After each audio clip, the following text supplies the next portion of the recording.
Hi. So, as you can see, I am in my college's art room, well, one of them, and I would like to talk to you about mental illness today. I saw another post on the internet about mental illness, and this one was not so positive.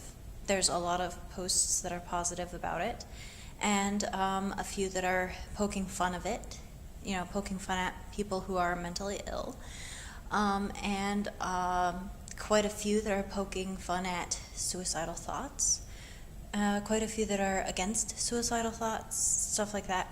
This one actually was not so obviously disturbing, but I found it disturbing on a subtle level that a lot of people might not realize. This post involved a comment that positivity is a choice. This ideology is disturbing for the fact that for those with a mental illness like depression, anxiety, or PTSD, which are actually recognized mental illnesses by professionals, positivity is not always a choice. People cannot just make up their minds to push these negative thoughts away.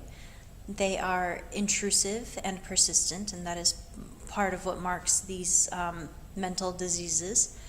And they are consistent. You can try to be positive day in and day out. You can try every single day. But it doesn't always work. And it's really very degrading and derogatory for people to say, oh, you're just not trying hard enough.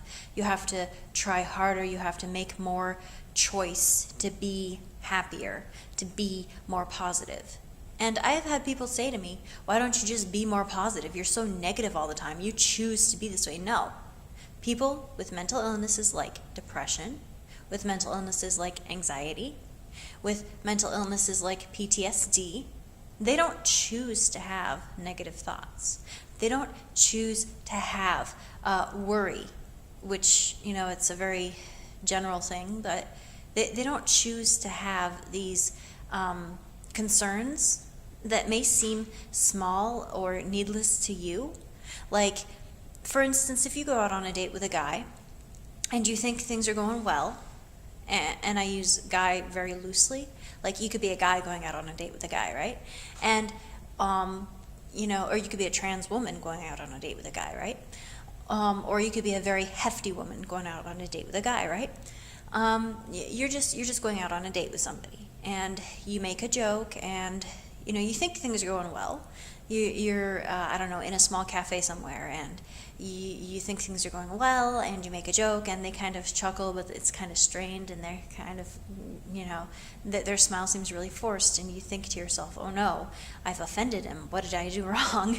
Oh gosh, he probably doesn't like me at all. He's probably only here because he feels sorry for me.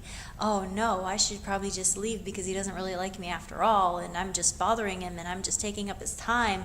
Oh no, I shouldn't date at all then. People really don't like me. Everyone's just, it's called generalization when you do that, and then it causes a lot more worry on top of the worry you already have about that specific situation. You don't immediately jump to the, it's just him. It's just one situation. It's just one little bad day thing. It may not even be you. It might just be the joke. It might just be the situation. You can't forgive yourself. You can't move on immediately. It is not a choice. It's what your brain does to you. My point is that positivity is not always a choice you are able to make in that moment.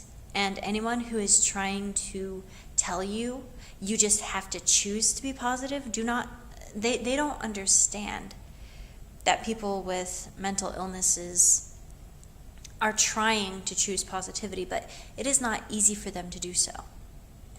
And they need your love and support and understanding to understand that it is not a choice that they themselves can make. They are simply not capable of choosing to be positive. Just like someone who has severe injuries to their legs cannot just choose to get up and walk. Okay, it will take time, it will take therapy, and it will take patience and kindness and understanding. Okay? You don't tilt someone out of their wheelchair and say, okay, get up and walk now. You can choose to just not have broken legs. It doesn't work like that. You can't just choose to be better all of a sudden. Okay? You have to work at it. And yeah, you might stumble and fall. And yeah, you may fall back into old habits. But it will leave more scars than positive healing if you don't have that emotional support from friends and family. So if you know of anyone who's always negative all the time, stop and ask yourself, what are you doing to help them see the positive effectively with love and support and kindness above all else? Don't tell them it's a choice. Ask them how you can help them and what they need, okay? And they might come back with a snarky answer like, well, I just need the world to stop, blah, blah, blah, blah. I say that sometimes, like, I need the world to stop being a dick. Well, okay. I handle my anxieties and my negative thoughts with humor. That helps me. Okay, so sometimes my friends will send me funny links or videos to cats, or, they'll ask me if I want to hear a joke. That will help. It will. It'll help. Then I can laugh at myself. I can laugh at the world. Laughter helps. So that's a thing. Sometimes just being with me helps. Just sitting there quietly, or even just letting me chill by myself sometimes. Kind of running interference with troubles that they can handle for me sometimes.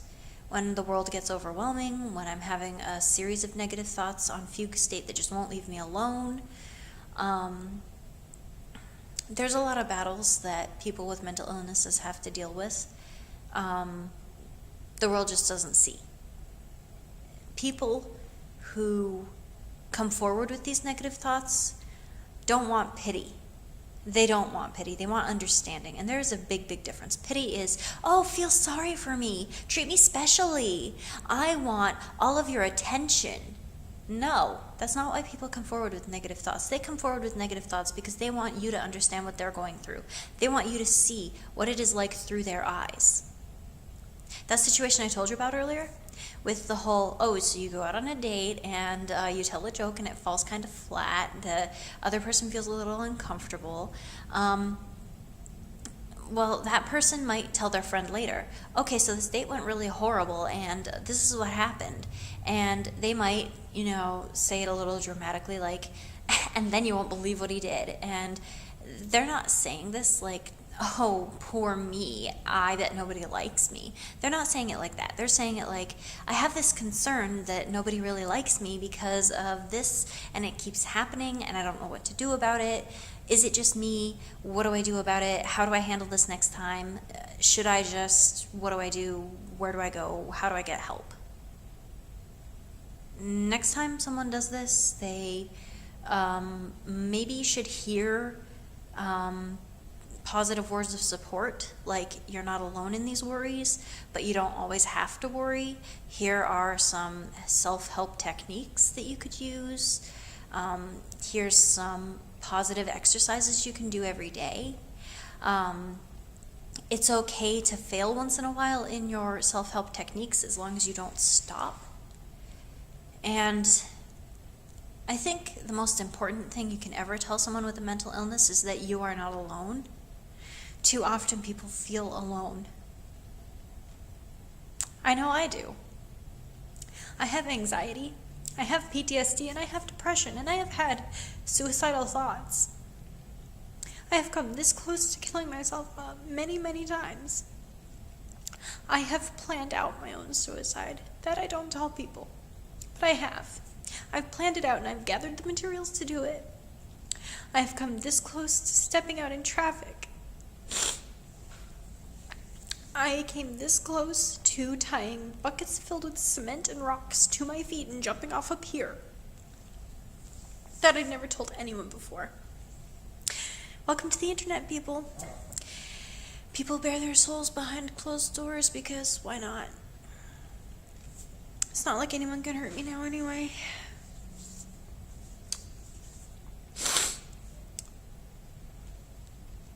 But point being, nobody ever knew this because this is all inside. This is what happens inside the shell that is their skull. When people open up to others, it isn't the mask that you're seeing anymore. It is their soul. And when they share this with you, rejection is the last thing they need. That will send them in a downward spiral. And that could kill them. Not in any way that you will immediately see, because they'll just put that mask back on like, okay, this is what the world sees.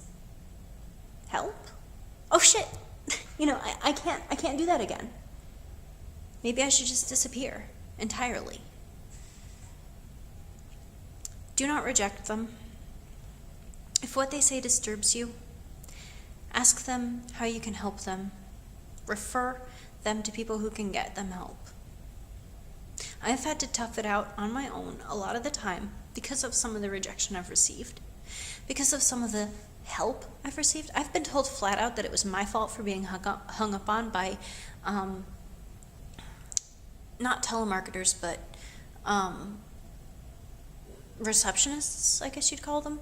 The people that answer the phones anyway at service center phone workers, I guess. I've been told flat out that things were my fault. And I've been told that I didn't need to know what I was being treated for because it was none of my concern.